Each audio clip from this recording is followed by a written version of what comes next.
kita solat zuhur dulu baru solat asar, atau asar dulu baru zuhur? Sebab ada yang kata kena asar dulu sebab sekarang waktu asar.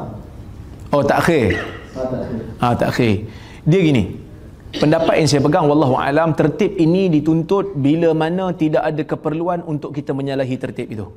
Kerana Nabi sebut sallu kama raaitumuni usalli, solatlah kamu seperti mana kamu melihat aku solat. Nabi melakukan tertib dalam solat. Maksudnya kita buat zuhur dulu sebelum asar. Kecuali kalau kita masuk, kita nak jamak takhir, kita tengok imam dah salat, imam salat isyak. So kita bolehlah untuk salat isyak bersama imam, lepas tu baru maghrib kalau jamak takhir. Nah, kerana nak menjaga fadilat jamaah. Tapi kalau tidak ada keperluan, maghrib dulu lah. Maghrib dulu lepas tu baru isyak, tertib. Itu lebih afdal. Wallah. Untuk salat jamak takhir, manakah lebih afdal dahulukan? Salat zuhur atau maghrib? Atau kemudian salat zuhur? Kalau jamak takhir, di antara perbezaan jamak takdim dan jamak takhir, kalau jamak takdim wajib mendahulukan salat yang pertama sebelum yang kedua. Zuhur dengan asar wajib zuhur dulu. Maghrib dengan isya wajib maghrib terlebih dahulu. Kalau seseorang jamak takdim zuhur dan asar, dia buat asar dulu, kemudian dia buat zuhur, yang sah zuhurnya saja. Asarnya kena buat balik. Sebab syarat menjamak takdim mendahulukan yang pertama, kemudian yang kedua. Tapi kalau jamak takhir boleh mendahulukan mana-mana. Zuhur dengan asar, nak buat zuhur dulu boleh, atau nak buat asar dulu perbolehkan. Maghrib dengan isya, kalau jamak takhir nak buat maghrib dulu boleh, membuat isya terlebih dahulu pun juga diperbolehkan. Hanya afdalnya adalah ikut tartib. Kalau zuhur dengan asar, mula zuhur dulu baru asar. Maghrib dengan isya, mula maghrib dulu kemudian selepas itu adalah isya. Kecuali bila mana waktu salat itu sempit, nak buat zuhur dan asar sekali waktu itu akan menyebabkan habisnya waktu. Contohnya zuhur dengan asar, maghrib lebih kurang 10 menit lagi akan azan.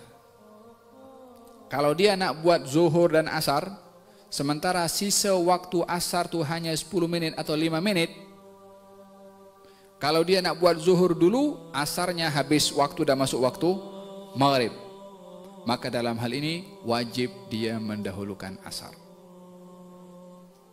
Bila mana sisa waktu hanya cukup untuk satu salat di antara dua salat, maka yang wajib didahulukan tuan empunya waktu pada salat. Waktu itu waktunya zuhur atau waktunya asar? Waktunya apa? Asar.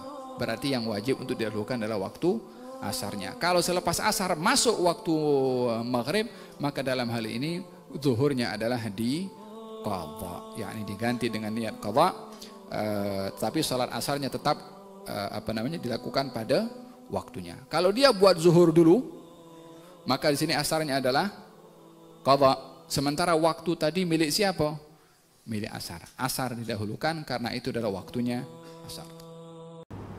Kemudian bincang para ulama, kalau dia sampai ke Muzdalifah pada waktu maghrib, isya belum masuk, adakah dia nak semayang maghrib dulu kemudian tunggu isya? Pasal masa ada? Di kalangan ulama ada yang mendapat demikian. Kalau dia sampai pada waktu isya, lepas daripada Arafah pergi sampai waktu isya, tak apalah, maghrib dan isya. Kalau sampai awal, pendapat yang dipilih, dan pendapat ini juga dipilih oleh banyak para ulama, iaitu mana-mana waktu yang dia sampai, maghrib ataupun isya, dia semayang maghrib, dia semayang isya secara jamak. Kalau waktu isya pun maghrib dan isya. Cuma nak perbincangan, kalau kita sampai waktu maghrib, kata sampai waktu isya, kita nak jamak, isya dulu ke maghrib dulu? Di kalangan para ulama ada yang berpendapat, dia kata dahulukan tuan waktu tu, tuan waktu isya dulu. Wallahu ta'ala alam. Jika kita lihat kepada ikutan salat, Solat tu datang mengikut-ikutan ya. Dia datang maghrib dulu baru dia datang Isya. Maka kalau tanya kita dalam hal ini, kita memilih pendapat yang disebut oleh para ulama, maghrib dahulu barulah Isya. Kalau mari waktu semayang zuhur, asar, pada waktu kita nak jamak antara zuhur dengan asar, asar dulu ke zuhur? Zuhur dulu. Melainkan dalam satu keadaan di mana kita tak ada pilihan, kita mai imam telah semayang Isya, kita dah tak ada lah, kemudian kita solat dah lepas pada itu maghrib. Tapi yang afdal, hendaklah sewajarnya ialah kita mendahulu. Kalau boleh kita maghrib dulu, kita maghribkan dulu supaya kita solat mengikut urutan.